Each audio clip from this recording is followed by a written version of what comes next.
Halo anak semua, bertemu lagi bersama saya dengan Pak Irwanto, semua orang di pelajaran ekonomi kelas 9. Apa kabarnya semuanya? Oke, Bapak harap semua dalam keadaan sehat-sehat dan tidak kekurangan apapun. Dan semangat belajarnya tetap dijaga walaupun keadaan kita seperti ini. Oke, Bapak ingatkan sekali lagi untuk materi pembelajaran kita jangan di skip tapi tetap diikuti sampai habis dan jangan dicatat hanya dari apa yang tertera di slide. Oke, kita lanjut materi kita yaitu tentang ekonomi kreatif. Sebelumnya kita sudah belajar ya apa itu ekonomi kreatif. Kita lanjut materi kita itu tentang ciri-ciri ekonomi kreatif. Dalam membuat sebuah bisnis, apalagi zaman serba digital ini, Anda atau kita perlu sesuatu yang berbeda dari biasanya. Mari kita lihat ciri-ciri dari ekonomi kreatif. Yang pertama itu berbasis pada ide dan juga gagasan ya. Sebuah usaha atau bisnis kreatif akan selalu mengikut dari ide dan gagasan dari pelakunya. Jadi, sebelum dia melakukan kegiatan bisnisnya, tentu dia harus mempunyai ide apa yang akan dilakukan, apa yang akan dikerjakan ya. Kemudian yang kedua, ada pengembangannya bersifat terbuka dan tidak terbatas. Sama dengan halnya ide dan kreativitas, maka bisnis kreatif juga tidak akan mengikuti cara yang kolot, terbatas, melainkan selalu mengikuti keterbukaan atau tren seperti melakukan inovasi. Inovasi adalah penemuan baru. Jadi kalau kalian ingin melakukan suatu bisnis, suatu ekonomi, kegiatan ekonomi harus mengikut tren. Jangan selalu terpaut pada yang zaman-zaman sebelumnya atau zaman-zaman yang kolot ya. Kemudian hasil kreasi intelektual, yaitu hasil atau produk yang diciptakan adalah merupakan proyeksi dari kreativitas, talenta, dan intelektual pelakunya. Jadi hasilnya itu berupa kreativitasnya sendiri, dari talentanya sendiri, dari hasilnya sendiri, bukan meniru produk-produk orang lain. Kemudian yang selanjutnya, membutuhkan kerjasama yang baik dari semua pihak. Tentu ya, kita harus perlu melakukan kerjasama, apalagi dalam melakukan bisnis. Tanpa kerjasama dengan pihak lain, kita tidak akan bisa berkembang. Agar dapat mendukung semua aspek, maka ekonomi kreatif ini sangat tergantung pada kerjasama semua pihak, baik itu dari pelaku usaha, kaum intelektual, dunia usaha, dan juga pemerintah yang menjadi prasyarat dasar ya. Jadi maksudnya kaum intelektual adalah kaum yang berpendidikan gitu ya. Sekarang kita melihat perkembangan ekonomi kreatif yang ada di Indonesia. Proses globalisasi dan konektivitas telah mengubah cara manusia dalam bertukar informasi, berniaga maksudnya berdagang, konsumsi, dan berbagai hal lainnya. Perubahan dunia yang sangat dinamis dengan segala kompleksitasnya menuntut manusia untuk lebih kreatif dan inovatif dalam melakukan kegiatan ekonomi. Jadi perubahan dunia yang semakin cepat ini memaksa manusia agar lebih kreatif dan inovatif, memikirkan produk apa yang sangat diperlukan oleh masyarakat.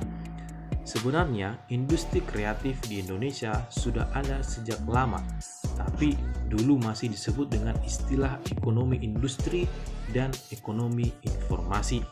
Penggunaan istilah ekonomi kreatif mulai dikenal pada tahun 2001, yaitu ketika John Hounis menerbitkan bukunya yang mengulas tentang industri kreatif. Pada tahun 2005, dari WIPO melakukan wawancara dengan John Woknis, di mana secara sederhana ia menjelaskan definisi kreatif ekonomi atau ekonomi kreatif, yaitu kegiatan ekonomi dalam masyarakat yang menghabiskan sebagian besar waktunya untuk menghasilkan ide, tidak hanya melakukan hal-hal rutin dan berulang. karena bagi masyarakat ini menghasilkan ide merupakan hal yang harus dilakukan untuk kemajuan.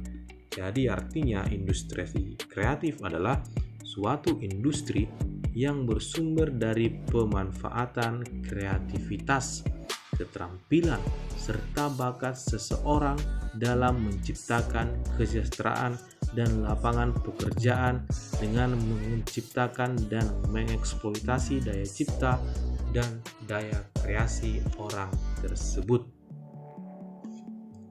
Di Indonesia, ekonomi kreatif atau kreatif ekonomi muncul sejak masa pemerintahan Presiden Susilo Bambang Yudhoyono, dan pada pemerintahan Presiden Joko Widodo, industri ini semakin berkembang dengan terbentuknya Bekraf atau Badan Ekonomi Kreatif yang berfungsi untuk menaungi industri kreatif ekonomi di Indonesia, industri kreatif ekonomi di Indonesia. Disebutkan di sini, ekonomi kreatif muncul sejak masa pemerintahan Presiden SBY dan berlanjut pada pemerintahan Presiden Jokowi. Selain itu, kemunculan industri di Indonesia juga dikarenakan mulai adanya masyarakat ekonomi ASEAN atau MEA yang sudah berkembang beberapa tahun sebelumnya. Jadi intinya ekonomi kreatif itu tentu memerlukan kreativitas, memerlukan ide, gagasan, dan inovasi tentunya dalam menghasilkan barang dan jasa. Kalau kita tidak melakukan inovasi, tentu kita akan ketinggalan ya. Dengan adanya MEA dan industri kreatif diharapkan akan membantu perekonomian Indonesia ya, dengan adanya MEA seperti membuka lapangan kerja baru ya. Tentu kalau industri kreatif berkembang di Indonesia tentu akan membutuhkan tenaga kerja sehingga akan membuka lapangan kerja baru, maka tenaga kerja akan terserap karena adanya industri kreatif. Kemudian menekan angka pengangguran dan menciptakan masyarakat yang kreatif. Kemudian kompetisi dunia bisnis yang lebih sehat dan meningkatkan inovasi di berbagai sektor ya. Sekali lagi saya ulangi, dengan adanya MEA dan industri kreatif atau ekonomi kreatif ini diharapkan akan membantu perekonomian Indonesia dari berbagai cara seperti membuka lapangan kerja baru, menekan angka pengangguran, menciptakan masyarakat yang kreatif, kompetisi dunia bisnis yang lebih sehat, meningkatkan inovasi di berbagai sektor. Kalau lapangan kerja baru terbuka, tentu akan menyerap tenaga kerja. Kalau masyarakat banyak yang bekerja, tentu pengangguran akan berkurang ya. Kalau mereka bekerja, mereka akan dituntut menjadi kreatif, sehingga kalau mereka kreatif, mereka akan selalu melakukan inovasi atau penemuan baru di berbagai sektor.